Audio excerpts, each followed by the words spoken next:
The cheap fluorescent tubes humming above cast a sickly, flickering light inside the elevator car. Claire Bennett jabbed the button for the 22nd floor, her focus razor-thin, yet her hand was shaking so violently she barely caught the cold metal of the panel. Outside, across the polished marble expanse of Meridian Tower's lobby, footsteps echoed sharp, measured beats that grew closer, mirroring the frantic pounding in her chest. She kept her finger pressed against the closed door button, her breathing shallow and ragged, each choked inhale threatening to usher in a panic attack. The brass doors, reflecting her distorted image, slid shut with agonizing slowness, their metallic hesitation a cruel, drawn-out torment. And just as the remaining sliver of space offered a false sense of security, a large, powerful hand shot through the gap, triggering the sensor and forcing the doors to peel wide open again. Claire froze mid-breath. She didn't know if the marble lobby was real, or if her frantic mind had finally fractured into a nightmare. As the world tilted precariously around her, pure, desperate instinct took over. She reached out, clutching the nearest anchor as if that connection alone could prevent her final collapse. But the moment her fingertips met warm, resilient skin, she recognized her profound error.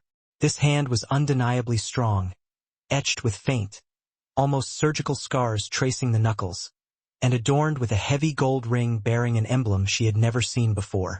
It was not the predatory hand of the man hunting her. This was someone entirely new, a different dimension of danger, sculpted into a form she terrifyingly did not recognize. Claire's gaze traveled upward, pulled by a terrible curiosity. A dark charcoal suit, fitted with a precision that spoke only of bespoke tailoring, encased a physique that demanded attention.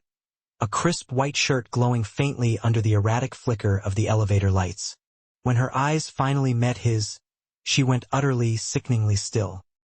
His eyes were an unervingly deep shade of near-black brown, cold, fathomless, and cutting straight through her defenses as if her soul were the first thing he required to see.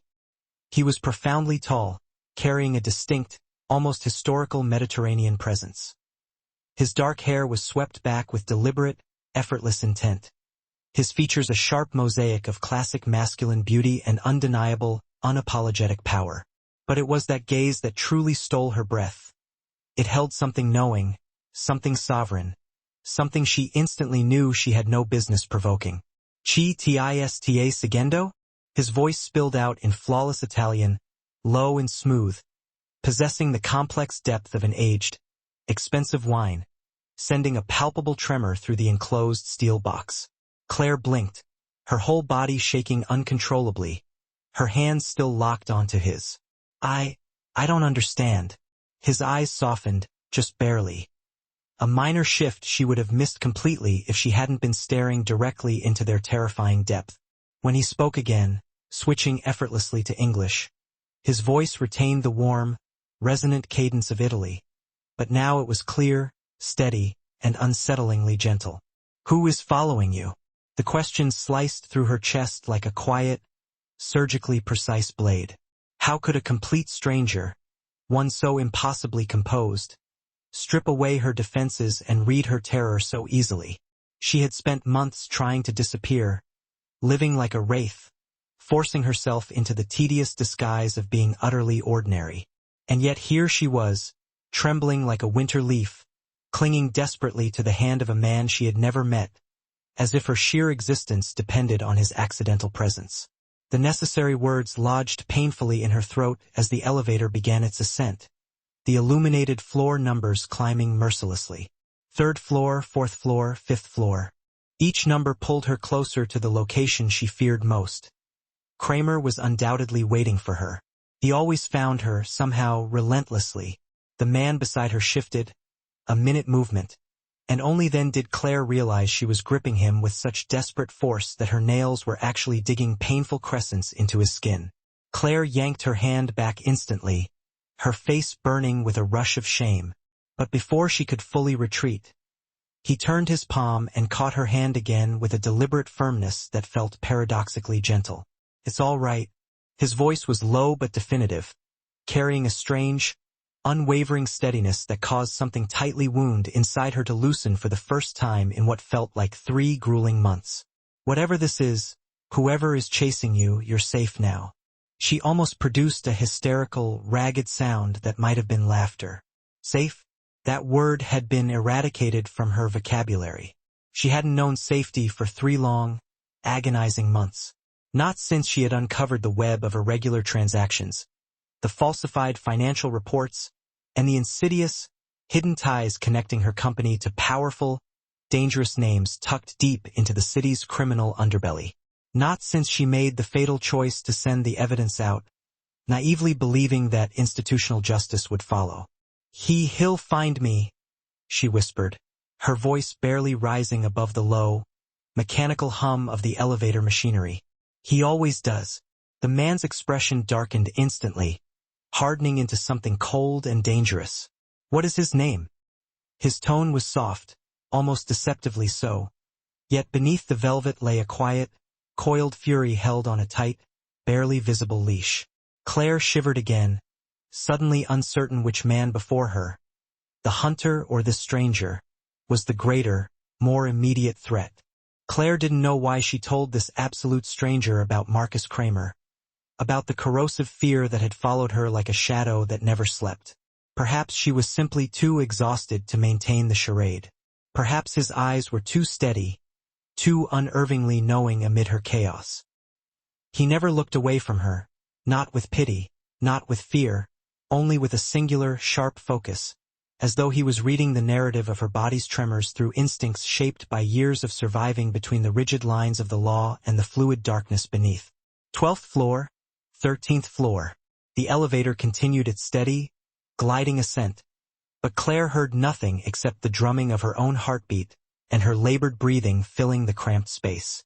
He still held her hand, now fully encompassing her cold fingers with an unexpected warmth and formidable strength. "I'm Daniel Moretti." He spoke slowly, each syllable deliberate, as if uttering his name was an act of profound commitment. The name struck Claire like a faint electric shock traveling down her spine. Moretti, a name whispered only in unofficial intelligence reports and hushed, fearful office conversations. Rumors describing a man who allegedly controlled half the significant properties in Manhattan and possessed enough power to make the other half afraid to utter his name aloud. When she looked up again, Daniel had pressed the button for the 18th floor. Then, without a sound of hesitation, he hit the emergency stop. The entire car shuddered gently, settling into an unnerving stillness between floors. No jarring alarm sounded, no violent jolt. Only a silence so absolute and profound it felt deeply eerie. Claire gasped, but before she could speak, Daniel's voice cut through the quiet. "You don't have to go any farther if you don't want to." His voice remained soft, yet carried the undeniable weight of stone. "You have 2 choices, Claire Bennett. 1. You continue to the 22nd floor and walk directly into the trap waiting for you, because I promise you he has someone there. Or 2. You step out of this elevator with me right now. No promises, no obligations, just another path." Claire stared at him, her heart tightening painfully inside her ribs. How could she possibly trust a stranger, no matter how steady his eyes, how strong his hand, or how grounding his voice felt? But conversely, how could she walk onto the 22nd floor where her story would surely terminate? She had once fundamentally believed the law would protect her, that truth carried innate weight, that journalists would speak up, that the authorities would investigate. But no one had come. No one except Daniel Moretti, a man she never expected, never even dared to imagine. She bit her lip until she tasted blood, looking down at his hand, still securely holding hers.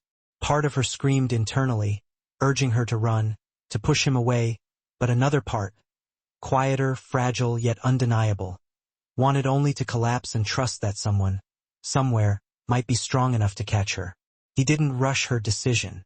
He simply waited, watching her with an expression that implicitly promised he would honor whatever path she chose. But his gaze, that intense, penetrating gaze, made it impossible to choose to walk alone. "All right."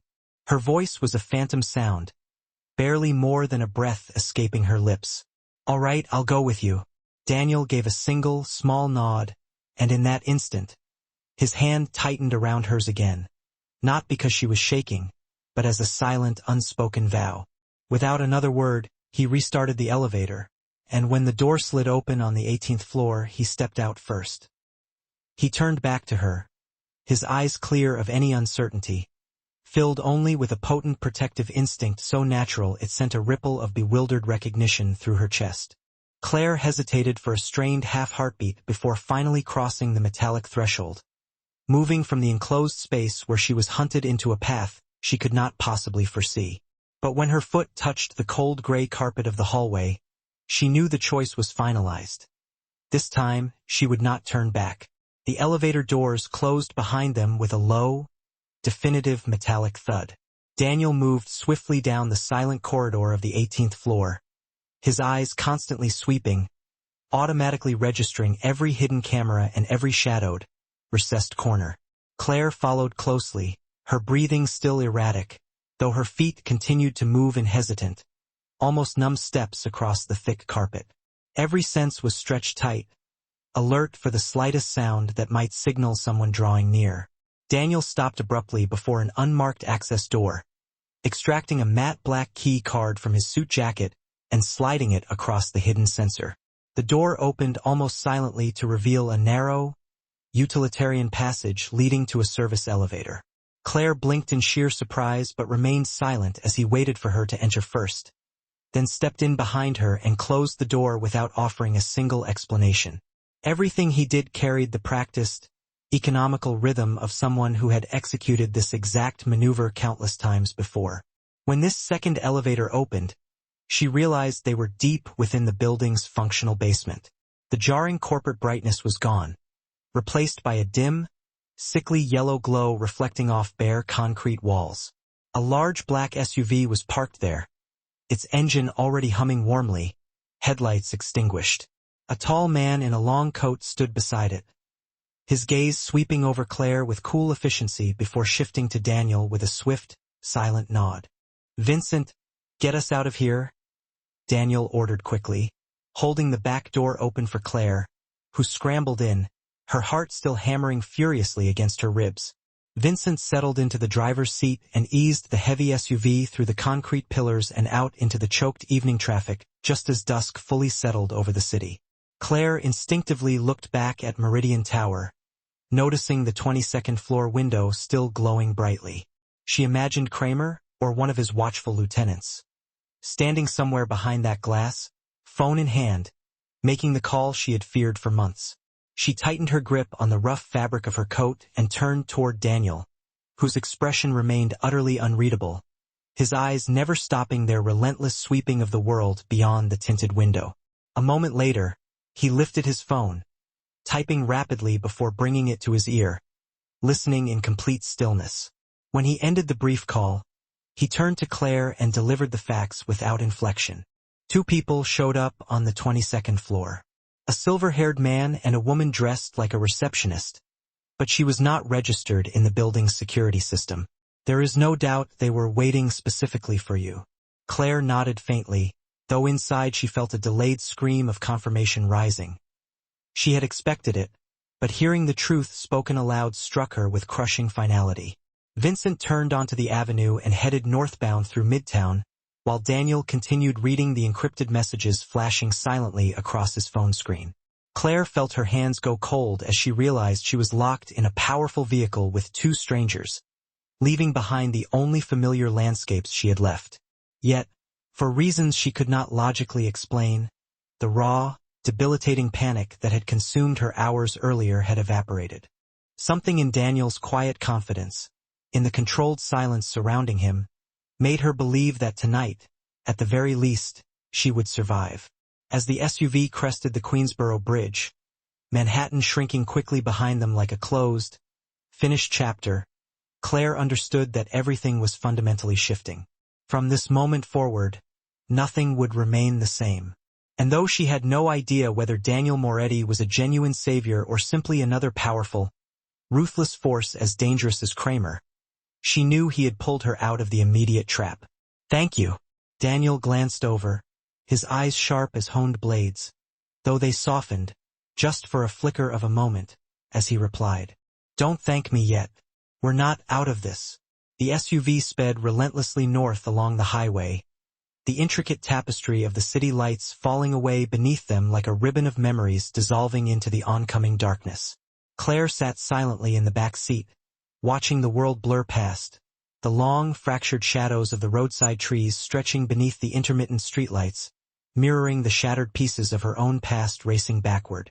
She was unsure where they were going and unwilling to ask, fearing the answer, or perhaps fearing what that answer would signify about the control she no longer held over her own life.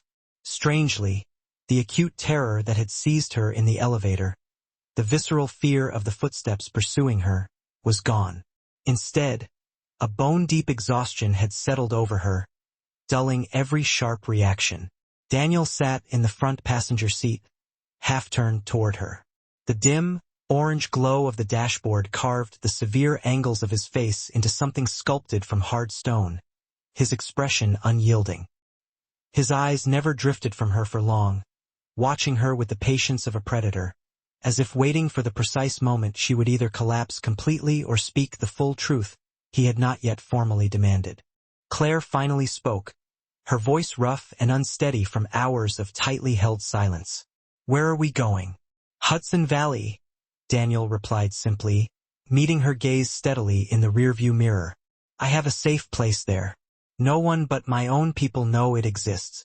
You'll have time to breathe and to decide what you want to do next." She pressed her lips together firmly and nodded before quietly adding, "I'm a financial analyst. I worked for Rivorton Development Group. On the surface, it's a standard real estate development firm, but I found irregular expenses, mismatched transactions, millions funneled through slush funds and shell companies." She paused, gathering strength. "I dug deeper. That's when everything began to fall apart." Daniel didn't interrupt, and Claire continued, speaking as though confession were the only barrier preventing her complete unraveling. "I sent reports outlining the proof to 3 major newspapers, the local FBI office, and even an international nonprofit that investigates financial crimes. No one responded. Then my phone was tapped. My email inbox was wiped clean. My best friend, Vanessa, a journalist, disappeared, gone without a trace. A few days later, they started following me. Couldn't go home. I couldn't call anyone." Daniel leaned back slightly, his gaze never leaving hers. "Do you still have copies of what you found?" Claire nodded weakly, her fingers tightening reflexively around the hidden USB drive inside her coat. "I have 1 copy on a USB drive and 2 more I mailed out. One never reached its intended destination. The other was returned to me unopened." Daniel looked out the window for a long moment, as if calculating the precise trajectory of the corruption. "How is Kramer tied to all this?" Claire hesitated before forcing the answer out. "He's a major, silent investor, but never under his own name. He systematically launders massive amounts of money through complex construction projects and uses his political connections to bury any audit reports. I only learned his actual name after tracing a seemingly legitimate company in Panama linked to a long chain of transactions. I should never have known that.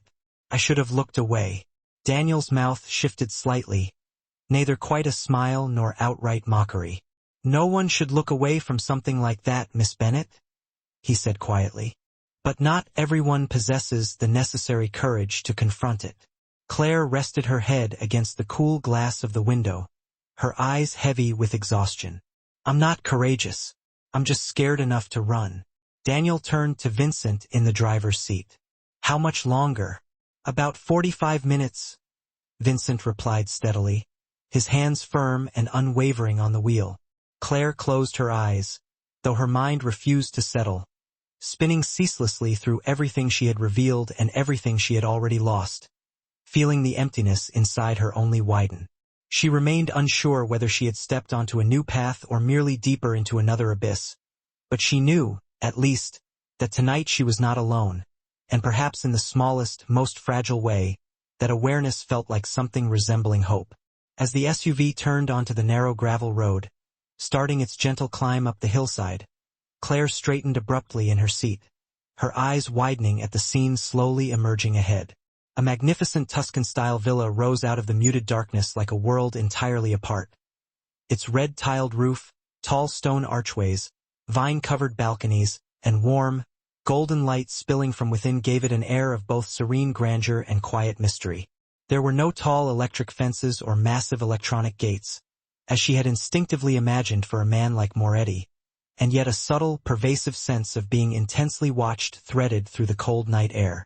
When the car finally stopped beneath the stone-covered portico, Daniel stepped out first and opened her door.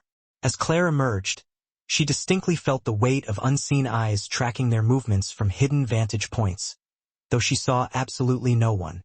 An older woman, with finely wrought silver hair tied neatly behind her head, appeared in the spacious foyer almost the moment they entered. Her gaze was gentle yet intensely astute, assessing Daniel and then Claire in a single, comprehensive glance. "Welcome home, Daniel. And this is Claire Bennett," he replied simply, his tone leaving no room for discussion. "She will stay here for a while. Rosa, give her a room." The woman nodded once and turned to Claire. "Come with me." Her voice was low and neutral, neither overtly cold nor warmly inviting.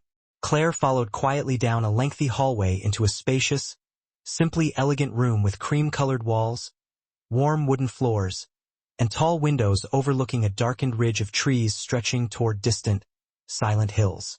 Rosa gestured toward a large wardrobe. "Fresh clothes inside. Bathroom in the corner. Ring the bell if you need anything. You should rest early."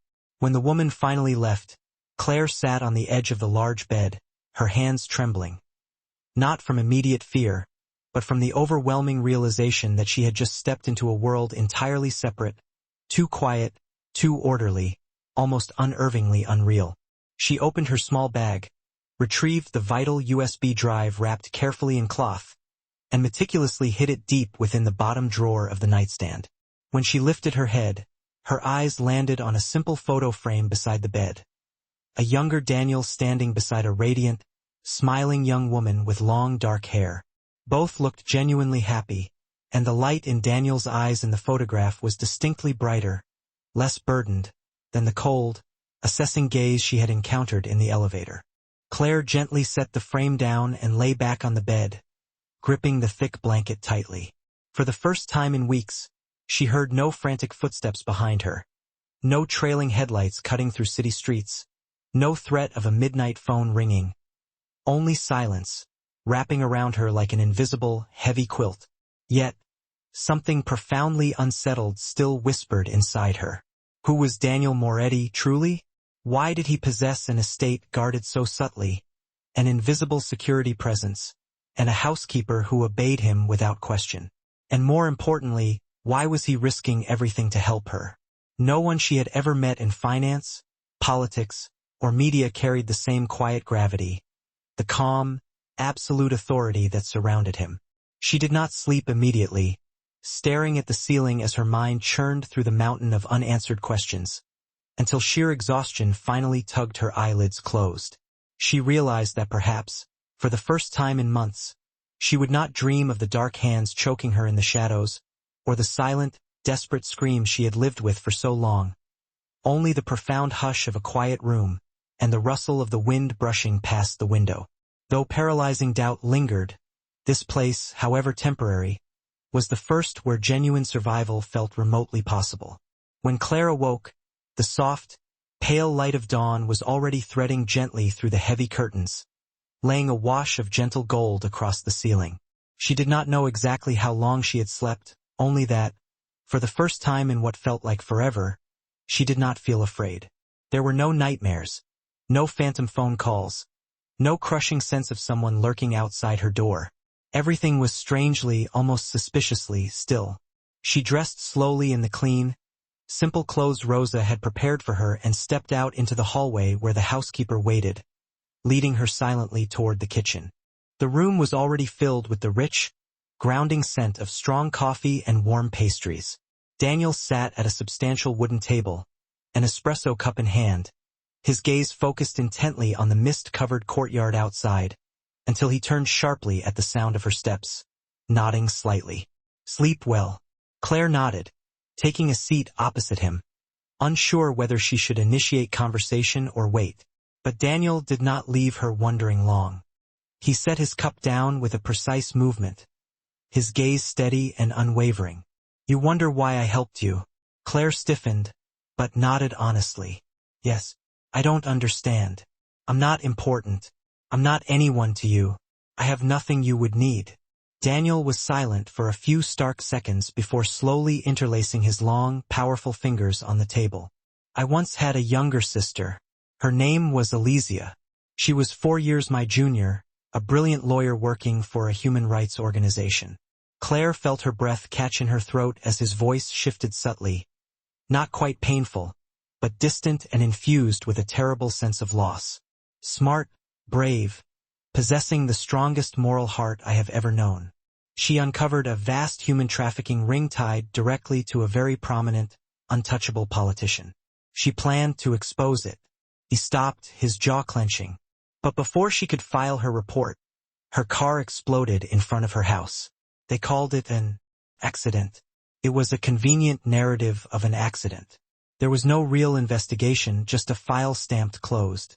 No official findings ever surfaced, only whispers bought and sold. And of course, no arrests were made. He paused, eyes drifting toward the intense shafts of sunlight piercing the trees outside, his expression distant. "That day, the world became very sharp and cold. I learned that justice is not some grand, impartial design. It is a commodity. It is certainly not built for the vulnerable, especially when all they possess is simple, desperate faith. So, I stopped looking for it in the institutions. I built something else. A network founded on vigilance and discretion, a way of operating strictly by my own calculus. It isn't entirely about revenge, that would be too simple, but it is leagues beyond forgiveness." Claire's chest tightened perceptibly as she listened, a painful knot forming in her throat. She felt profoundly unsure if she even possessed the right to speak in the face of such deep, quiet pain. "When I saw you in the elevator, I recognized that look," he said, turning back to her. The steel in his eyes softened, receding into something entirely human, weighted by memory. The look of someone burdened by a truth too heavy to carry alone, barely tethered to the surface. "I didn't save you because I thought you were helpless," he clarified, his voice a steady anchor. "I saved you because you were drowning in plain sight, right at the point where if no one reached out, you wouldn't have found the strength to kick and keep swimming." Claire drew a long, ragged breath, her hands tightening until her knuckles were white in her lap. She felt an unexpected, embarrassing heat well up behind her eyes, a physical manifestation of shock, because his words struck at a fundamental truth she had fiercely refused to acknowledge, that she had genuinely reached her breaking point. "Thank you," she whispered, the words barely audible, choked with unshed tears. Daniel shook his head slowly. "Save that for when this is over. For now, tell me what you want to do. Keep running until you disappear or finally fight back." Claire held his gaze for a long moment, the silence between them charged with expectation. Then, for the first time in weeks, her voice did not waver. It came out clear and resolute. "I want to end this. I want to make sure he can't hurt anyone again." Daniel nodded, a subtle, affirming movement, as though he had simply been waiting for that specific answer all along. "Then we begin." He led her through a labyrinth of hallways, down to a basement room hidden subtly behind a bookshelf in the library. A small, highly specialized command center she never would have expected to find beneath the luxurious villa. It wasn't filled with the massive, glossy screens or flashy security systems seen in films, but everything was neatly arranged, precise, and undeniably used. Often, for people were already there. 3 men and 1 woman, each seated intently at a workstation or reviewing stacks of printed files. All of them looked up immediately when Daniel entered. "This is my core team," Daniel said, his gaze sweeping across them with quiet assurance. "They're not mercenaries or hired guns. They're people. The system failed them just like it failed you, and they chose to stay and fight back on their own terms." Claire nodded slowly as her eyes moved across the room, absorbing the details. The woman with short, practical hair and thick-rimmed glasses was Nadia, a data analyst and encryption specialist who could crack anything but refused government contracts. The silver-haired man, Hal, had once been a highly respected investigative journalist until he lost his job for refusing to alter a story about corporate malfeasance. Vincent, a man built like a safe, was the driver, the head of security, and the logistics expert. The youngest, Matteo, was a genius hacker who had served time after breaching a high-security bank linked to an arms trafficking ring. Standing at the center of the quiet room, Daniel spoke clearly, his voice carrying unmistakable authority. Claire brings a chain of data capable of toppling not only a massive laundering operation but an entire network of political manipulation. But the system is sealed tight. We cannot trust major media outlets. We cannot hand this directly to government agencies. We do this our way. Nadia took the USB drive from Claire, her movements quick and efficient. She plugged it into an isolated, air-gapped system, her eyes darting over lines of code as she typed rapidly. She frowned slightly. This is raw data. Some compressed files, some heavily encrypted, but they can be opened. If organized, classified, and rebuilt into a logical chain of evidence, this would force any court, even a compromised one, to pay attention. Claire stepped closer, leaning over Nadia's shoulder and pointing to a specific, unlabeled folder. This is the transaction chain between the shell companies. The money circles through 3 different international hubs before returning to the United States and being disguised as legitimate investment.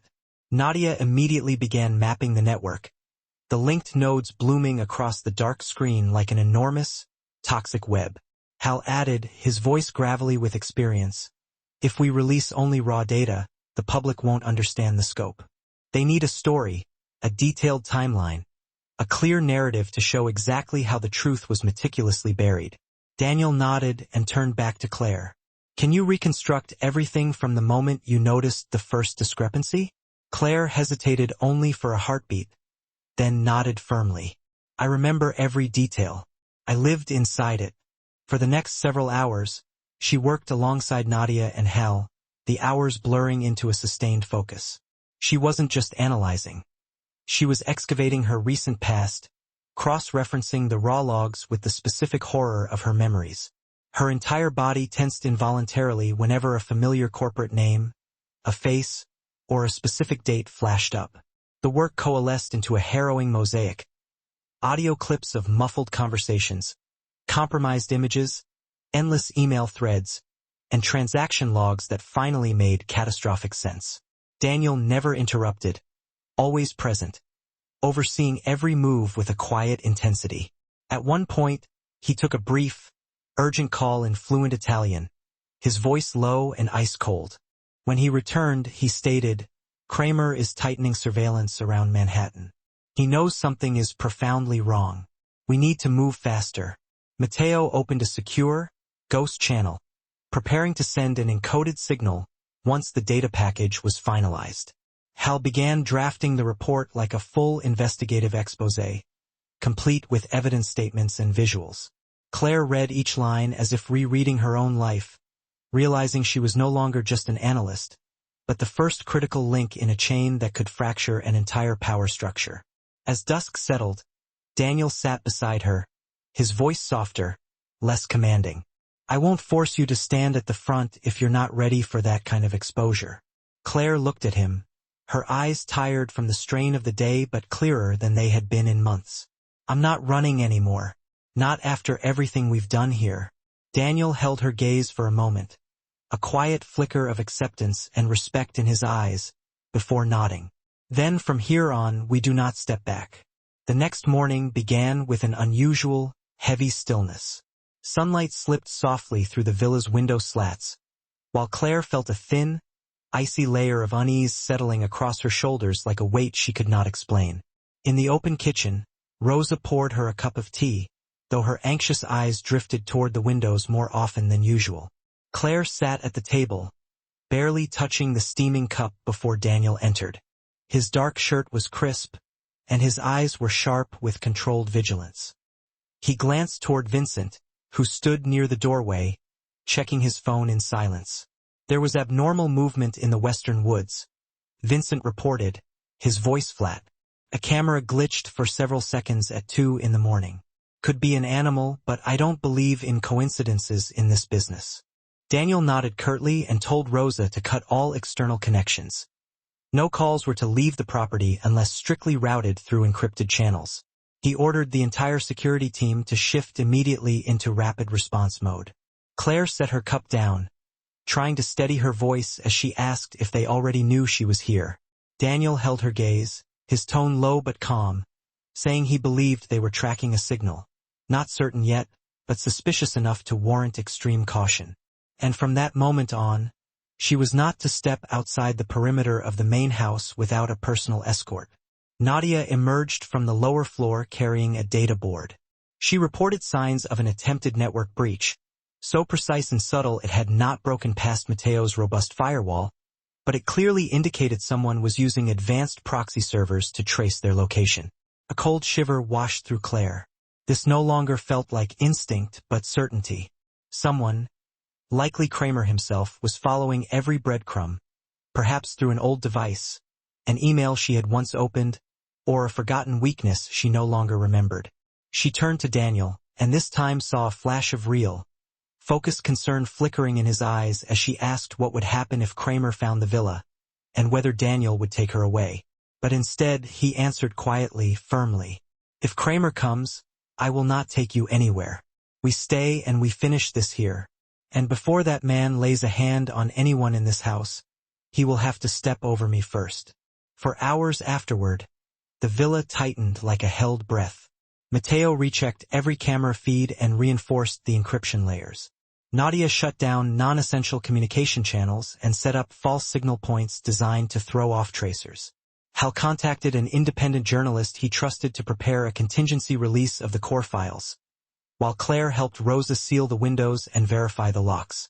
Her hands trembled, not only from fear, but from the sudden, terrifying knowledge that she was standing on the absolute edge of a storm.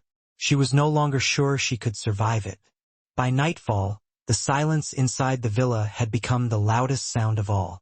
No laughter, no casual conversation. Only the pervasive, quiet awareness that something inevitable was drawing near.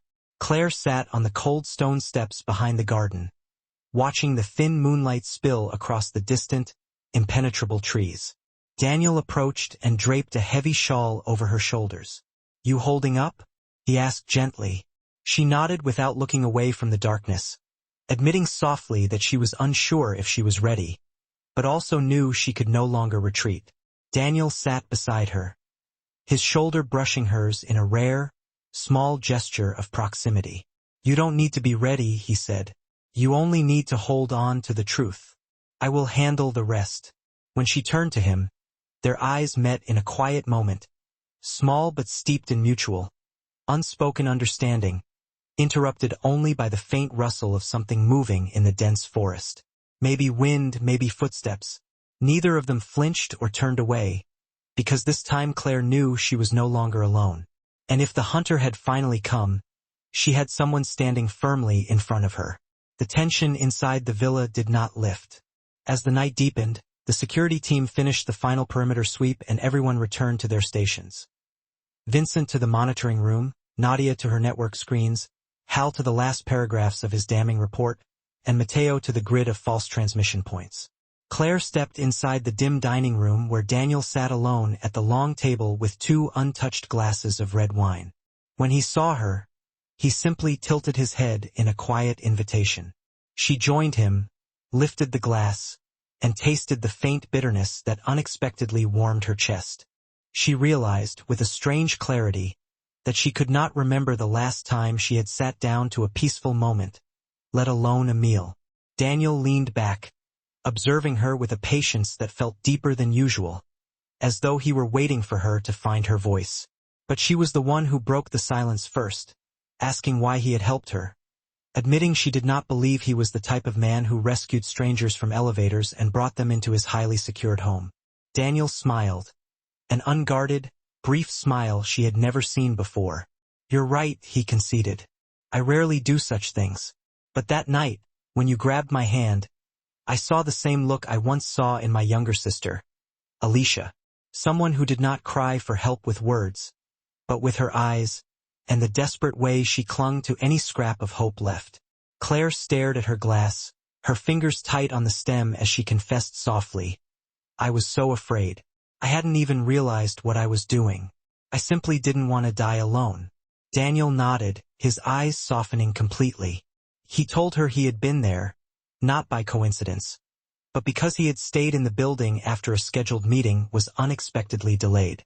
The elevator had stopped longer than it should have, and when the doors opened, he saw her standing there, paralyzed. No one had reached his sister in time, he admitted, and he refused to watch that happen again. Claire swallowed hard, emotion clogging her throat. She whispered that she did not know how to thank him enough. But Daniel shook his head, saying she did not need to thank him, because she was standing up on her own feet. He was only there to keep her from falling while she did it. Silence settled gently between them, lighter and more fragile than the danger surrounding them, touched by something rare and human. When Daniel told her she was not as weak as she believed, Claire met his eyes with a new steadiness, an emerging self-possession. She told him she once thought she was only a small office worker, a tiny, insignificant gear in a vast machine. Yet she now understood that even the smallest gear could bring an entire machine to a grinding halt if it chose to stop turning. Daniel's smile held quiet pride. A machine never fights back against its operator, but a person can. Claire leaned back with a long, slow breath, knowing no attack might come tonight, but certain a storm was fast approaching. Daniel refilled her glass, his voice soft as he promised she would not face it alone. And she looked directly into his eyes and said she believed him. A simple truth that felt like her first real, unadulterated act of courage in a world built entirely on deception. Morning sunlight spilled gently across the polished wooden floor of the villa's library as Claire sat before her laptop, her mind still echoing Daniel's promise. "You will not be alone." Yet, a rising, insistent unease settled in her chest. The air felt too calm, too expectant, like the quiet before a sudden drop. Suddenly, her phone vibrated, not a standard call, but an encrypted message from an unknown ID she instinctively recognized as unauthorized. Claire opened it, and the blood drained immediately from her face. It was a photo, grainy and taken in a dim basement, but unmistakable. Vanessa, her missing journalist friend, was visible, tied tightly to a cold metal chair, her face bruised and eyes closed in sheer exhaustion. Beneath the image was a short, cruel message that sliced through Claire's heart. Asterisk, we have her. Bring the drive to the old gas station at the Route 9 intersection. 15 minutes. Come alone. If we see a single one of Moretti's men or if you tell him, she dies before you get here.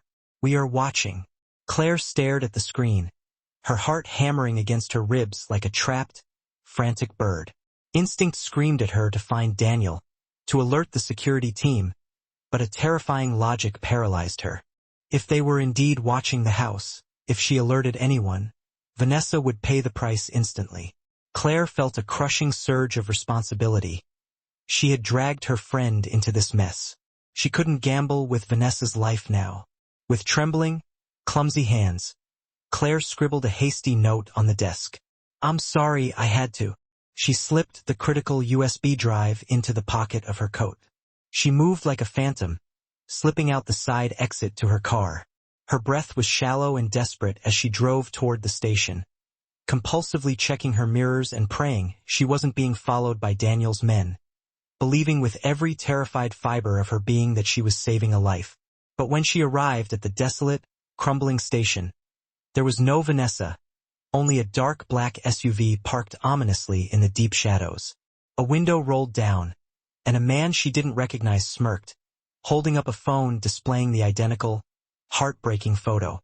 "You're a loyal friend, Claire," he sneered, his voice oily with contempt. Before she could even slam the car into reverse, the back door of the SUV flew open. A second man lunged out, seizing her arm in a crushing grip and yanking her violently toward the car. A thick cloth, saturated with a sickeningly sweet, chemical scent, clamped over her mouth and nose. A strangled scream tore from her throat before the drug cut it off. Her limbs thrashed helplessly against their brutal strength until her body went limp. They dragged her inside, the door slamming shut as the SUV screeched away, leaving the abandoned station silent again, as though nothing had transpired. Back at the villa, Vincent was the first to notice the irregularity when Claire failed to appear in the dining room, and Rosa found the brief note on the library desk saying she would return in 1 hour. A cold, heavy weight settled in Daniel's spine as he immediately called for Vincent to pull up the external cameras. The screen showed Claire leaving through the main gate alone, without an escort, while a traffic camera near Route 9 revealed a black SUV tailing her from the opposite direction, timed perfectly. Daniel clenched his fist, his jaw tightening into granite. It was no coincidence, he spat. It was a surgical trap. He ordered a full lockdown of all outgoing information and activated the hidden tracker he had embedded in Claire's car key on the very first day she arrived. The screen flashed a final location in the outskirts of Peekskill near the river before the signal was violently cut. Daniel's hand tightened around the holster at his hip, his eyes narrowing into a dangerous blade. Prepare the car. We leave immediately. Call in an extra response team. Claire is in their hands now. Rage and fear surged together in his chest, a potent, burning mix. Not because she disobeyed, but because he had failed to tell her the crucial truth. That beyond the files she carried, Claire herself was the singular, crucial link, the only person truly capable of collapsing David Kramer's meticulously constructed corrupt empire. And now she was gone. The black SUV sped along the deserted river road, skirting the Hudson like a desperate ghost, tearing through the night, leaving behind a fading trail and a hollow ache swelling violently in Daniel's chest. When the final signal from Claire's car key disappeared completely from the screen, Vincent forwarded the data to the digital operations team. Daniel sat frozen for a few agonizing seconds, his eyes turning to absolute ice before he suddenly rose to his feet and signaled Vincent to prepare 2 vehicles and a 3-man tactical team. Within less than 5 minutes, they had left the villa, diving into the darkness at dangerous speed. Vincent drove while monitoring a satellite-linked tablet, pulling up traffic cameras, only to discover that the kidnapper's route had been planned with surgical precision to avoid every possible point of surveillance. Daniel breathed hard, fighting desperately to keep his anger under control, though the gnawing fear inside him mocked his reason. Claire was the only person he had ever allowed to step into the gray territory of his mind, to truly see the scope of his work. And now she was somewhere out there, alone, bound and held by men who knew nothing of mercy. When they reached Peekskill, the last signal had pinpointed the old riverfront warehouses. Daniel ordered the cars to stop while he scanned the area through a military-grade infrared scope. The ruined building came into view, with its rusted sheet metal roof and a flickering light from a second-floor window. Vincent lowered his window and released a small, quiet drone that rose into the air, sweeping over the site until a blurry image appeared. A figure bound to a chair in the darkness, head slumped forward. Daniel's pulse hammered when he instantly recognized the pale strands of Claire's hair. Without hesitation, he gave the order, splitting the team. One group circled swiftly to the back while he and Vincent approached from the west side. At Daniel's silent countdown, the metal door burst inward from his powerful kick. The clanging echo jolted the 3 men inside, who spun around in shock. One reached frantically for a gun but dropped it instantly as Vincent shot him cleanly in the shoulder. The remaining 2 tried to flee, only to be intercepted and swiftly neutralized at the back exit. Daniel drove forward, weapon ready but his eyes fixed solely on Claire. She was still conscious, though her face had gone pale and waxy, and her lips had darkened from the cold and sheer terror. Yet, something in her gaze remained unbroken, defiant. When he cut the ropes, she collapsed against him with a stuttering, desperate breath, whispering apologies about believing them to be the FBI. He pulled her close, fiercely protecting her, telling her to stop speaking because she was safe, and none of it was her fault. She clung to his shirt as if letting go would send her plunging back into that suffocating darkness. After the men were secured, Daniel ordered a swift retreat, refusing to believe that only 3 underlings had been sent. This was undoubtedly only the first probing move. He placed Claire carefully in the car and directed them along an alternate route, avoiding every predictable road.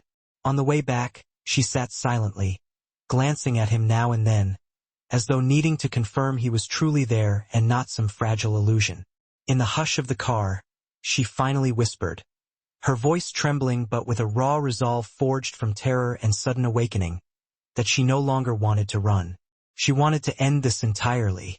Daniel looked at her with an intensity that was neither fury nor mere protectiveness, but profound recognition, telling her quietly that next time, they would not wait for a trap. They would strike first. The SUV merged onto a narrow southern road, leaving behind the death-stained warehouse and the distant, rising wail of police sirens, closing one dangerous chapter, even as Daniel sensed that the true battle had only just begun. He stood later before the monumental glass tower deep in Manhattan's Eastern Financial District, where David Kramer often met with his most powerful investors and political allies. Although Claire was not with him, she remained under strict protection at the villa. Her tired, haunted eyes before he left haunted him still, a silent reminder that this confrontation was no longer about pride or influence, but about survival. Daniel passed the security gate without obstruction, moving as if someone had deliberately paved the way for his entry. On the second floor, inside a conference room with sheer glass walls opening onto the glittering skyline, Kramer waited in a perfectly tailored gray suit, wearing a practiced smile that barely masked his arrogance. His two heavily built guards were positioned behind him, their barely perceptible shifts of posture signaling that the territory still belonged to him. Their employer. Daniel said nothing at first, allowing the silence to stretch taut between them, like a thin wire ready to snap.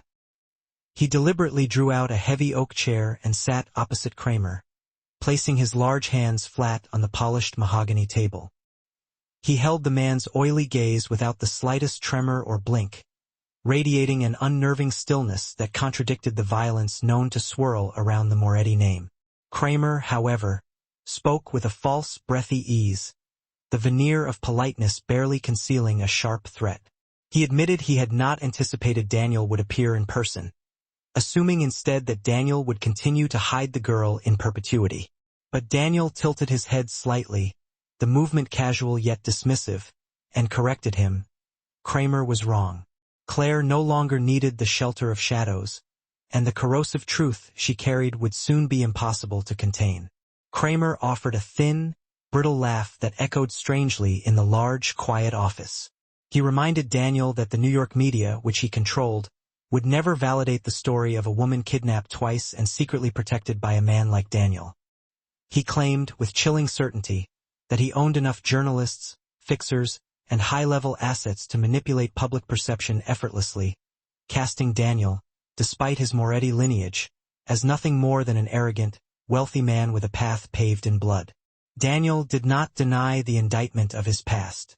Instead, a slow, cold smile stretched across his mouth, a gesture that seemed to physically shrink the room and intensify the pressure.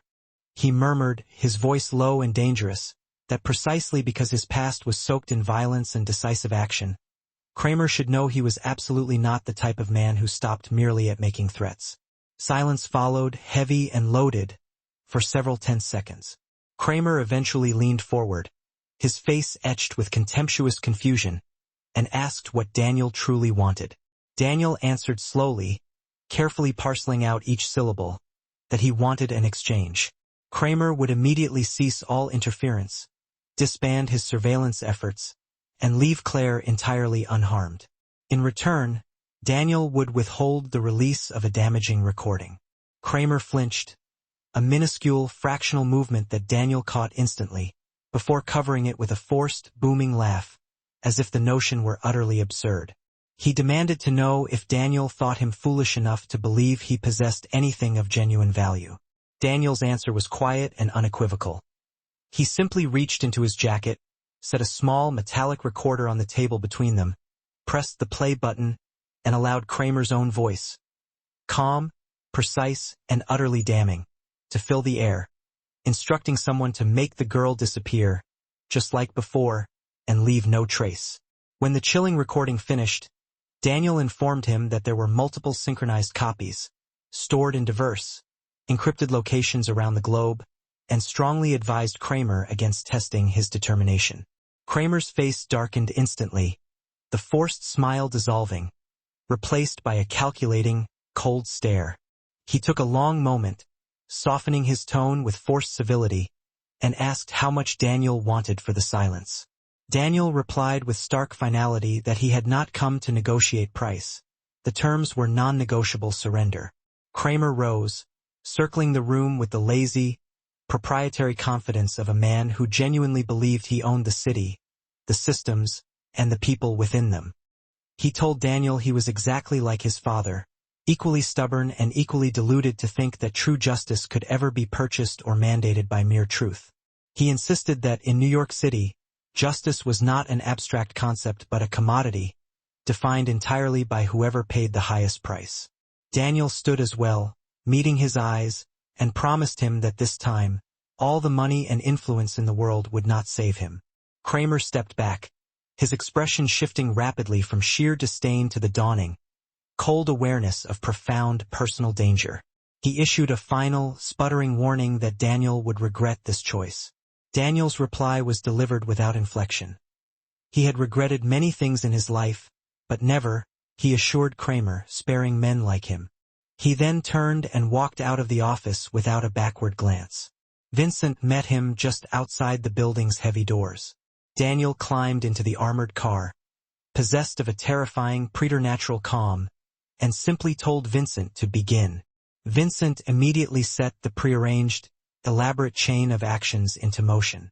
They deliberately avoided the major news networks and large media conglomerates, knowing Kramer's financial and political influence ran too deep within those structures.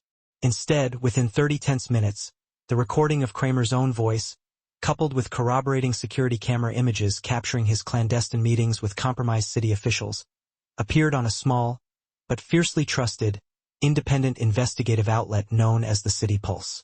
Within the hour, the story had metastasized, spreading like wildfire across every social media platform, hundreds of thousands of users sharing the undeniable evidence. People were horrified not only by Kramer's chilling, specific instructions but by his casually businesslike approach to ordering Claire's death, as if it were routine accounting. Headlines exploded with uncontainable outrage. Digital forums and local community groups swarmed with unified calls for an immediate, sweeping investigation. Individuals who had previously been too terrified to speak now stepped forward, their anonymity bolstered by the collective wave, sharing stories of threats, financial coercion, and quiet disappearances tied directly to Kramer's vast, shadow empire. Back at the villa, Claire sat motionless before her laptop, eyes wide with the shock of reality, watching the comment sections flood with a tidal wave of anger, support, and affirmation.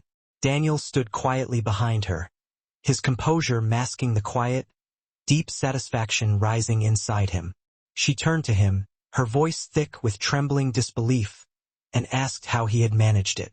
He told her softly that the key was never sheer volume but targeting the right audience, the people who still cared about truth. The entrenched authorities did not respond instantly, but the sheer, unprecedented weight of public pressure quickly became too enormous to ignore or dismiss. Within 24 hours, the mayor's office issued a formal statement calling for a special inquiry. The city police launched a dedicated investigative task force, and Kramer, utterly rattled, scrambled to hold a press conference.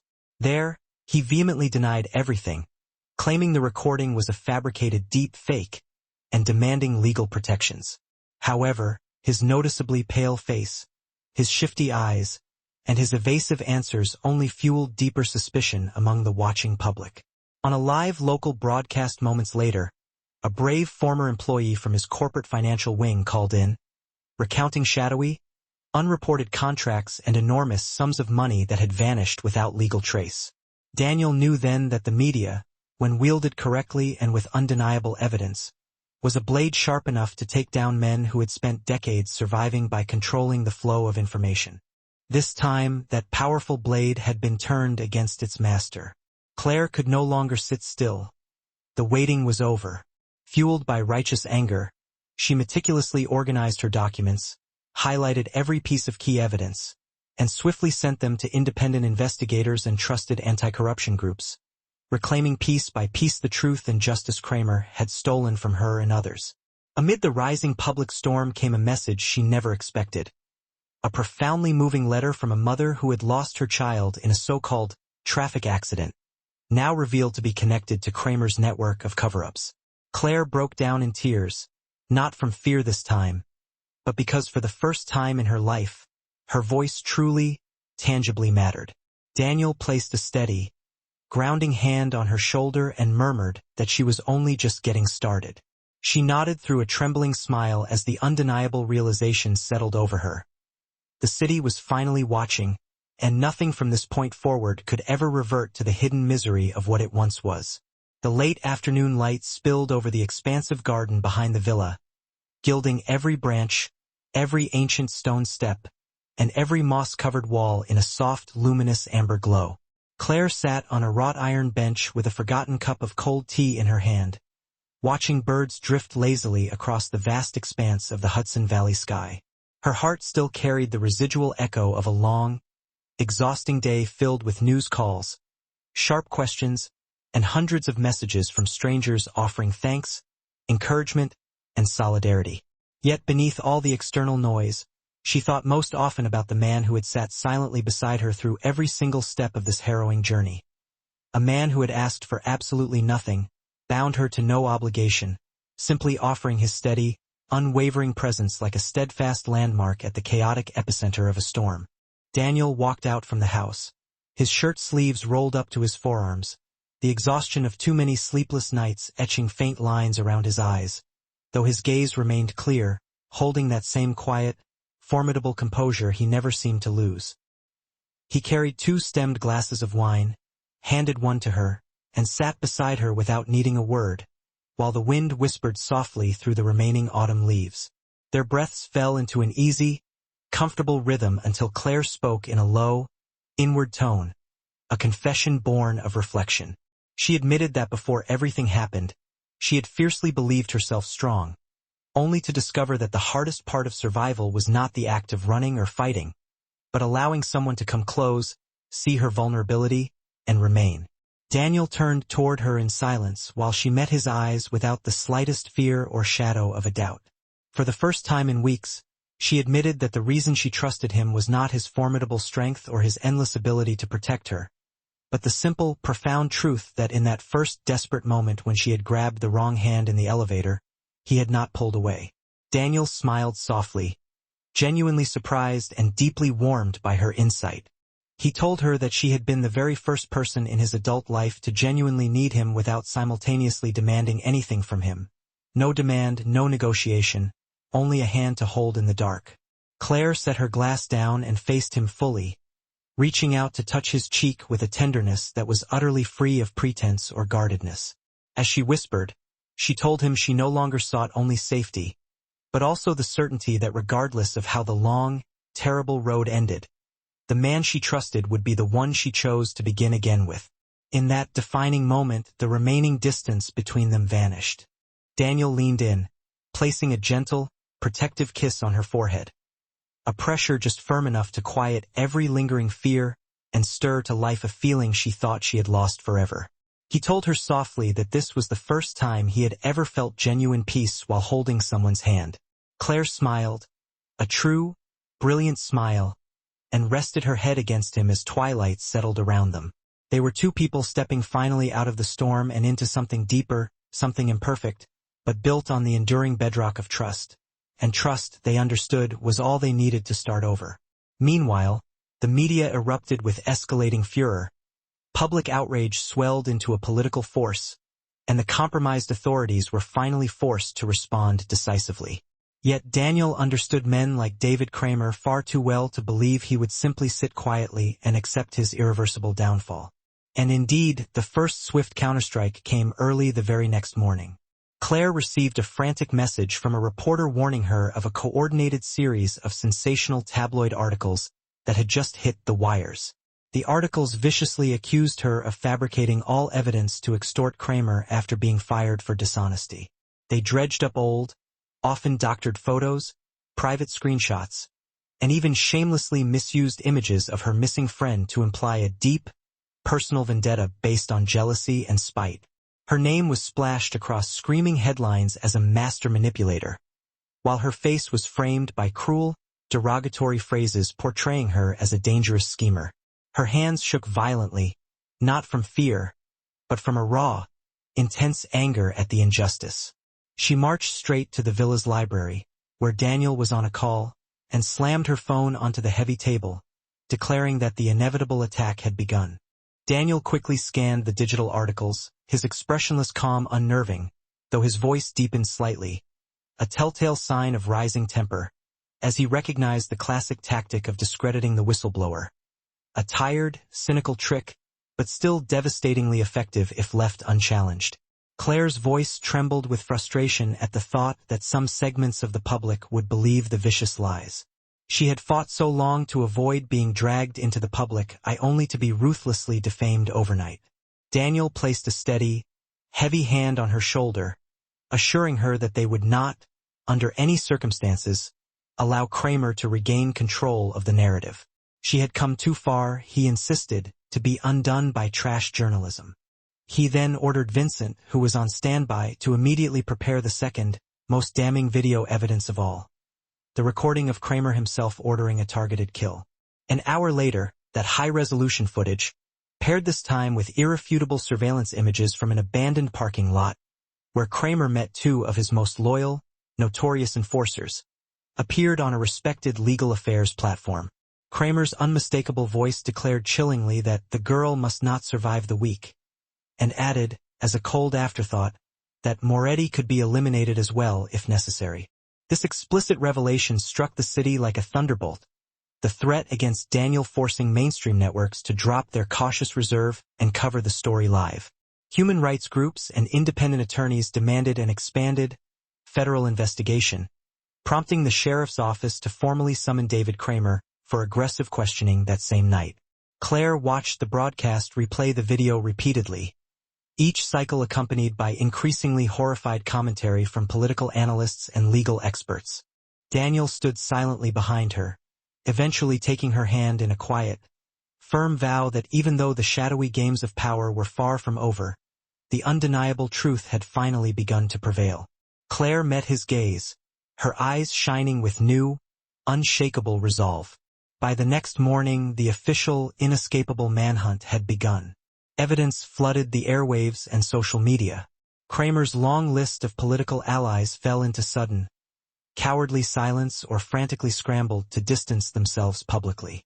The city sheriff and federal agents issued a joint warrant for his arrest on multiple, grave charges: corruption, attempted murder, money laundering, and political manipulation.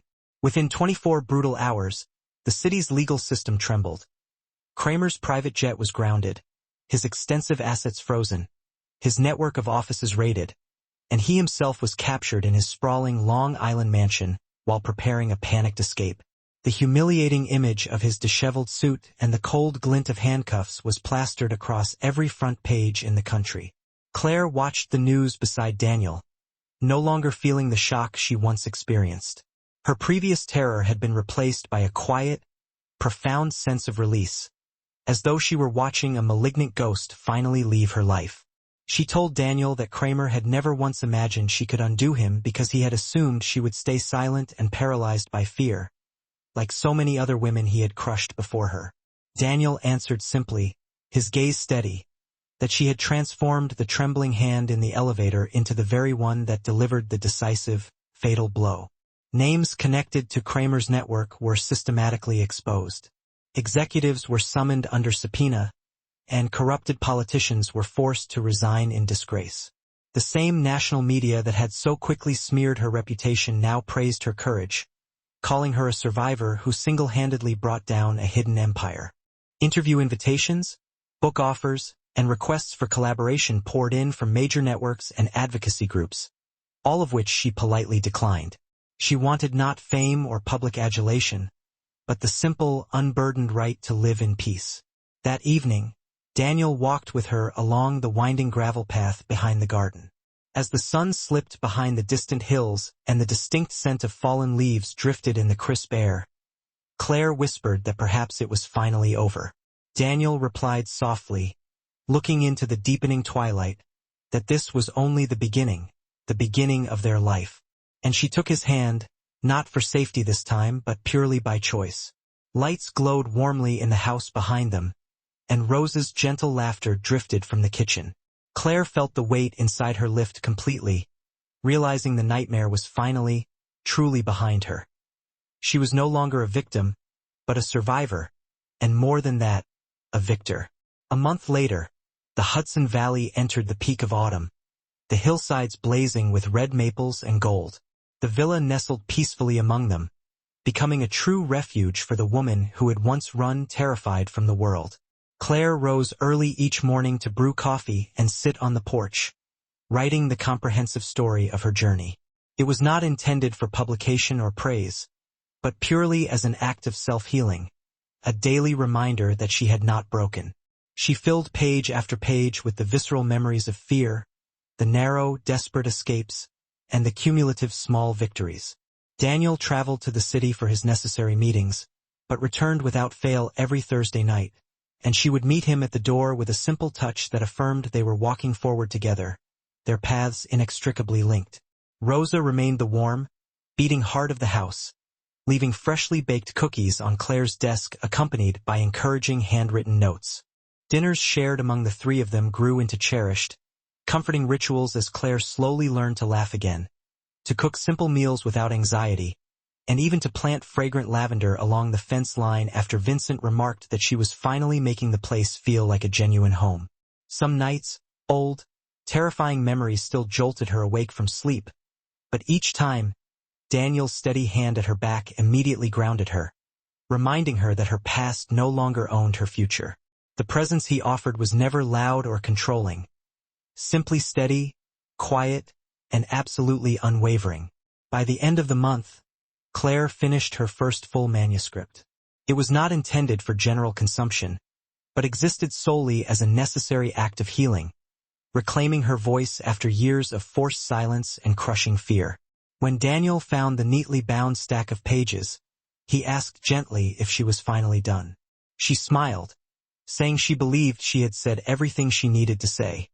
He looked at the pages, then at her, and told her with deep affection that he believed she had only just written the very first chapter. When the last of the golden leaves fell onto the porch, Claire sat by the wide window, watching the mist rise lazily over the distant forest. She no longer carried fear in her eyes, but an expression that was rooted and calm. She knew that life would inevitably still bring dark, difficult days, but that she now had a solid foundation, a sanctuary. For the first time in years, she felt truly alive, not merely surviving or hiding, but living in every true, vibrant sense of the word. On a quiet weekend morning, when the sky was still draped in the last thin veil of mist from the night before, and the first sparse rays of sunlight were just slipping through the leaves, Daniel led Claire out of the villa. He told her to dress warmly, predicting the air would be colder at higher ground. She asked no questions, simply pulling on the thick, comfortable sweater he had set out for her, and followed him into the familiar black SUV. They drove along winding roads that hugged the hillsides, through a deep forest of blazing late-season maples, where each falling leaf seemed to drift as slowly and timelessly as memory itself.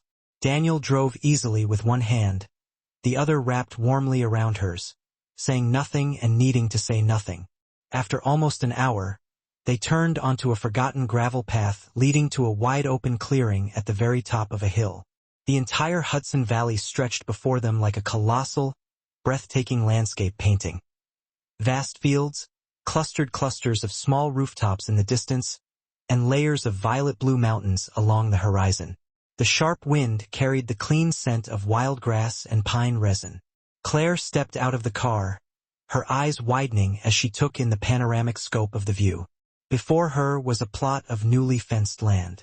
Simple wooden stakes clearly marked the foundation perimeter, and a set of architectural drawings was clipped securely to a temporary signboard. She turned back to Daniel, her eyes full of unspoken questions and wonder. He walked closer, placed a gentle, grounding hand on her shoulder, and pointed toward a distant line of trees, saying, That will be the living room, with a massive window facing the sunset, just the way you once said you loved the late afternoon light. Claire nodded softly, her lips parted, but still unable to form a word. He continued, pointing in another direction. The kitchen will be there, with the dining table specifically positioned near the window so Rosa can look out at the vegetable garden while she cooks. Then he paused, looked deeply into Claire's moist eyes, and told her that right there, at the heart of the house, was their new beginning. Claire stood utterly frozen, her heart pounding with the heavy, rhythmic echo of her own footsteps from the days when she used to run for her life. But this time she no longer fled. Daniel reached slowly into his coat pocket and pulled out a small, heavy key attached to a polished metal tag, carefully engraved with the single, powerful word, hope. He placed it directly into her hand, saying it was the key to the very first door they would open together, a door to their future. Claire looked down at the key, then back at Daniel, her eyes filling with a warmth and clarity she had once believed she would never feel again. She asked him if he was truly certain, her voice roughened by overwhelming emotion. He answered that he was more certain of this than of anything else he had ever done in his life. He explained that from the moment he first saw her in the elevator, with her trembling hand and terrified eyes, he knew she desperately needed help. But after everything she had survived, he now understood that he needed her too. Not because she was fragile, but because she was brave, beautifully resilient, and profoundly real. She stepped closer, leaning her head against his chest, feeling the steady, unwavering beat of his heart beneath the thick knit of his sweater. As the wind tousled her hair, he whispered the final, enduring promise, that this time, they would build their life together on truth, not fear. Claire tightened her grip around the heavy key as though holding onto a physical promise. On the horizon, the sun grew brighter, piercing through layers of high clouds, as if the world itself were bearing witness to the momentous opening of a new chapter. There was no more running, no more suffocating darkness, only the two of them, a stretch of open land, a blueprint, and a future waiting patiently to be built from the love, trust, and courage they had fought so ferociously to protect. Claire whispered that she had once believed she had lost everything, only to discover she had just found the most important thing of all. Daniel held her hand tighter, his eyes fixed resolutely on the horizon, and promised he would never let her lose it again.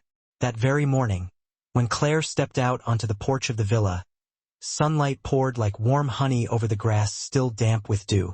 She saw Daniel waiting beside his pickup truck, wearing a rolled-sleeve shirt and dark jeans, looking so disarmingly simple and rugged that he seemed almost like a stranger compared to the powerful man in a tailored suit whose hand she had once grasped by mistake in that trembling elevator.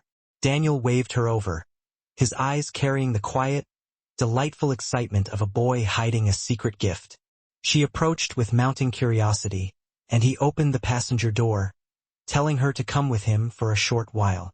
Claire climbed in without asking a single question. They drove under tree-shaded streets where the sunlight flickered through the branches like frames from an old, fading memory until they stopped in front of a strikingly old stone building in a small, quiet neighborhood. It had once been an abandoned public library, but was now beautifully restored. Its massive wooden doors were freshly painted, its glass panes replaced, and a polished brass sign announced its new identity, reading, "The Haven, where stories are heard." Claire turned to him in silent disbelief, finally asking what exactly it was. Daniel smiled, took her hand gently, and led her inside to a space filled with towering mahogany bookshelves, rough wooden tables polished smooth by time, soft brown armchairs arranged invitingly, and pools of warm, golden light spilling from high windows.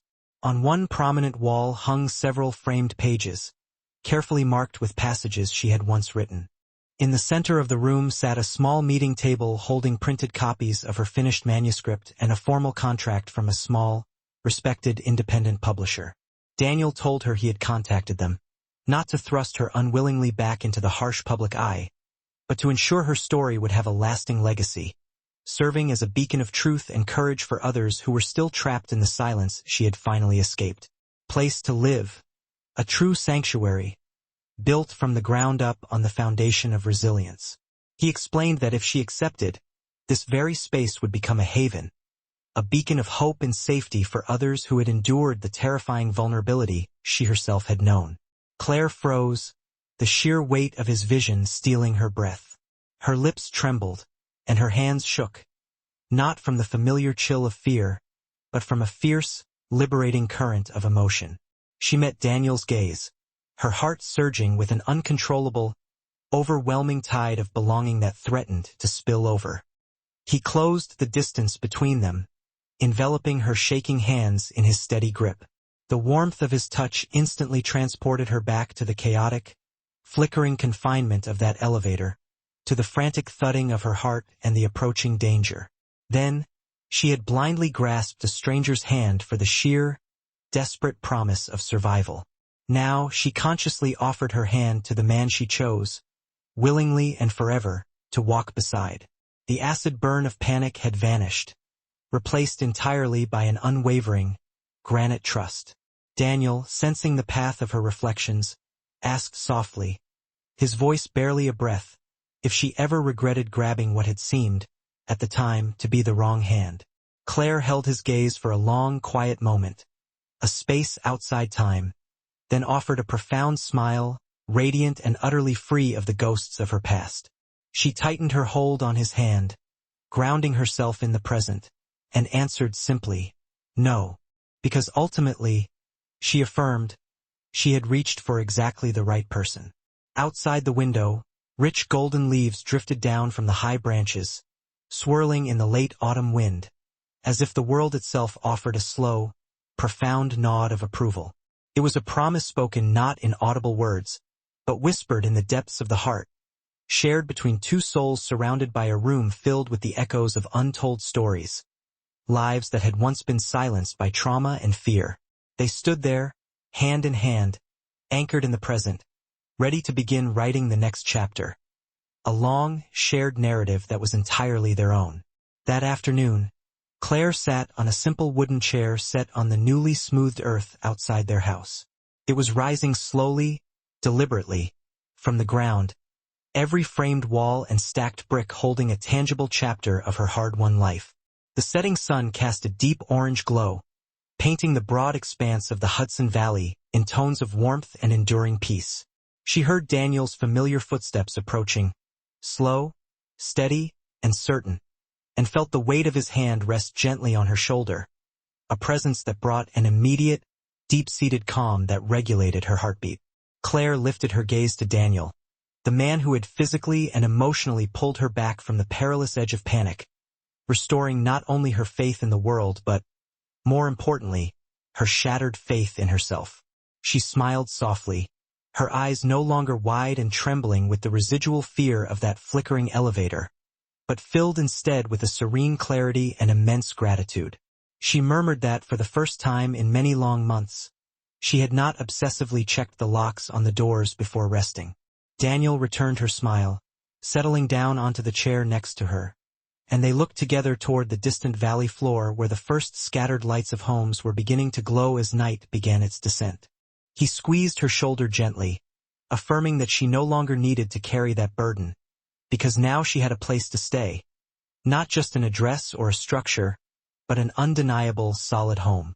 In that quiet moment, Claire realized that true safety did not stem from high walls or reinforced steel doors, but from a heart no longer terrified of tomorrow, from the sheer luxury of being able to fall asleep without a defensive knife tucked beneath her pillow, and from the quiet, steady presence of the person sitting beside her. A man whose unwavering strength and single touch could scatter the darkest shadows of her past. Her journey, from a hunted woman living in the paralyzing grip of fear to someone who dared to stand up for trust and, finally, found profound peace, was undeniable proof that no matter how deep the darkness, hope remained for those who refused to abandon themselves. This story is not only a chronicle of danger and pursuit, but also a vital reminder that a hand reached out at the right moment can save a life, and a single act of courage, sustained by trust, can indeed lead to an entirely new future. My friend, how do you feel as you reach the end of this journey with Claire and Daniel? Have you ever faced a defining moment when everything seemed to collapse around you, and you were forced to choose a path amidst the rubble? Have you ever profoundly wished for someone, anyone, to reach out and offer support just when you needed it most? Please share your thoughts in the comments below so we can hear the story from your own heart and your own experience. Your words may not only connect us, but may also be exactly what someone else out there needs to rise from their own long night. And if this story deeply touched you, please do not forget to subscribe to our channel, like the video, and share it widely with the people you care for. Every share spreads a little more hope, offering this small story a chance to warm another soul in need. We will continue bringing heartfelt, gripping, and deeply human stories to you every day. Thank you for staying with us until this final moment. We wish you and your family good health, overwhelming joy, and deep peace in every corner of your life. Goodbye for now, and we will see you in the next video. A truly safe place to live, and that, if she was willing, this space could become more than just a house. It could be a lighthouse, a beacon for others emerging from the shadows of their own long nights, people who had once stood exactly where she once stood. Claire froze instantly, her lips beginning to tremble, her hands shaking not from any trace of residual fear, but from the tidal wave of raw, overwhelming emotion surging through her. She looked at Daniel, her heart swelling with an immense, powerful current she felt barely able to contain. He stepped closer and held her hands, his grip firm and steady. That simple touch instantly transported her back to the first moment their hands had met in the elevator. Amid the frantic flickering lights, the deafening sound of her own pounding heartbeat, and the frantic footsteps closing in. Then, she had blindly reached for a stranger's hand simply to survive. Now, she consciously offered her hand to the man she chose to walk beside for the rest of her life. The cold, gripping panic was utterly gone. Only deep, abiding trust remained. Daniel asked softly, as though he could effortlessly read the very script of her heart, whether she regretted grabbing the wrong hand that terrifying day. Claire held his gaze for a long, quiet moment, then smiled, a radiant, unburdened smile that held no shadow or fear from her past. Tightened her grip on his hand in return, and told him no, because in the end, she had reached for exactly the right person. Outside the window, a silent ballet of golden leaves drifted lazily in the wind, as if the world itself was nodding in profound, quiet agreement, confirming a promise spoken not in hurried words, but felt deeply in the heart, and among a room now filled with echoes of resilience from stories that had once been violently silenced. They stood there, hand in hand, ready not just to continue, but to write the next chapter of their lives, this time entirely their own. That afternoon, Claire sat on a simple wooden chair outside the new house. The structure was rising slowly yet surely from the ground, every single brick seeming to hold a tangible chapter of her hard-won life, while the magnificent orange and rose glow of the sunset washed over the sprawling Hudson Valley in glorious warmth and immeasurable peace. She heard Daniel's familiar footsteps approaching, slow and steady, bringing with them a predictable rhythm that grounded her. She felt his hand rest gently on her shoulder, an anchoring presence that brought a profound calm, instantly steadying the last flutter of anxiety in her heart. Claire lifted her gaze to Daniel, the man who had physically pulled her back from the edge of panic and spiritually saved her from the ruins of her broken faith in herself and the world. She smiled softly, her eyes no longer wide and trembling like the flickering lights in that cursed elevator, but filled instead with genuine peace and boundless gratitude. She murmured that, for the first time in many long months, she no longer felt the obsessive need to check the locks on the doors. Not once. Daniel smiled knowingly, sitting down beside her, while looking toward the distant scattered lights of homes beginning to glow invitingly as night gently descended. He squeezed her shoulder gently, telling her she no longer needed that ritual, because now she had a true place to stay, not merely a structure of walls, but a real home. In that transcendent moment, Claire realized that safety did not ultimately come from reinforced walls or double-bolted doors, but from a heart no longer terrified of tomorrow, from the ability to fall asleep without a knife hidden under her pillow, and most profoundly, from the quiet, unwavering presence of the person sitting beside her, whose single, steady touch could scatter even the darkest shadows. Her arduous journey, from a hunted woman constantly living in paralyzing fear to someone who dared to stand up to trust and finally found lasting peace, was irrefutable proof that no matter how deep the enveloping darkness, hope remains tenacious for those who refuse to abandon themselves. This story, my friend, is not only a chronicle of danger and pursuit, but also a vital reminder that a hand reached out at the right moment can save more than just a life, and that a single act of courage can lead to an entirely new, unimagined future. How do you feel as you reach the end of this emotional journey? Have you ever faced a moment when everything you relied upon seemed to collapse, and you had to make a pivotal choice while standing amidst the rubble? Have you ever desperately wished for someone to reach out and anchor you just when you needed it most? Please share your deepest thoughts in the comments below, so we can hear the story from your own heart and experience. Your words may not only connect us as a community, but may also be precisely what someone out there needs to rise from their own long night. And if this story resonated deeply with you, please do not forget to subscribe to our channel, like this video, and share it with the people you truly care for. Every share spreads a little more hope into the world, offering this small story a chance to warm another searching soul. We will continue bringing heartfelt, gripping, and deeply human stories to you every day. Thank you sincerely for staying with us until this final moment. We wish you and your family good health, joy, and peace in every corner of your life. Goodbye for now, and we will see you in the next video.